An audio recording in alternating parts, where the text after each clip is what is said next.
ደቂቃ እንዴት አይነትስ ጣፋጭ በቀል ነው!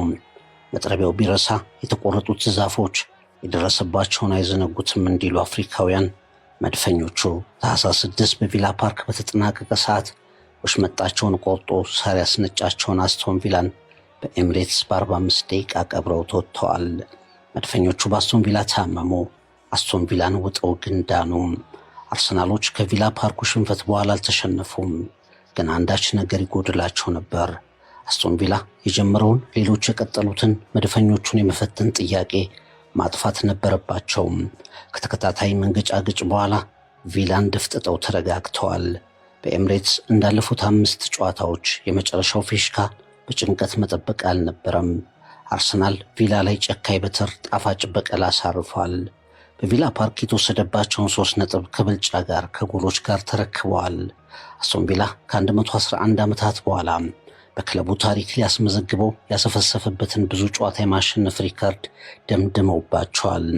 ኡናይ ኤምሬ ለሻምፒዮንነት መጫወት እንችላለን ብለው መናገራቸውን ብዙ ጨዋታ ያሸነፈ ሁሉ ሻምፒዮን አይሆንም ብለው በ6 ነጥብ ርቀት ወደ ኋላ ጥለዋቸዋል። ቪላ ፕሪሚየር ሊጉ ሲጀመር ምንም ጨዋታ ወዳላሸነፈባቸው ደካማ አቋሙ የተመለሰበትን ምሽት እንዲጎነጭ አድርገውታል። በቪላ ፓርክ በደስታ የበረሩት ኡናይ ኤምሬ የአርቴታን እጅ መጨበጥ እንኳ ሳይፈልጉ በንዴት ጦፈው ወደ መልበሻ ክፍል እንዲደረደሩ አድርገዋቸዋል። ምን አይነት አስደናቂ 45 ደቂቃ ነበር! አርሰናል ከክፍት ጨዋታ እንደ ልብ ጎል አስቆጠረ። የለመደውን የቆመ ኳስ ጎል አሳየ። ዴቪድ ራያ ለማመን የሚከብድ አንድ ኳስ አዳነ። በርካታ ተጫዋቾቹ ከኋላ እስከ ፊት ምርጥ አቋም አሳዩ። ማጋሌሽና ሳሊባ ተመልሰው አርሰናልን መግጠም እፈልጋለሁ ብለው ከታህሳስ 6 ድላቸው በኋላ ኡናይ ኤምሬ በዛቻ ስሜት ተናገሩ። ማጋሌሽና ሳሊባ ጥምረታቸውን ይዘው ተመለሱ። አስቶን ቪላ እና ኡናይ ኤምሬ ግን በቦታቸው አልነበሩም።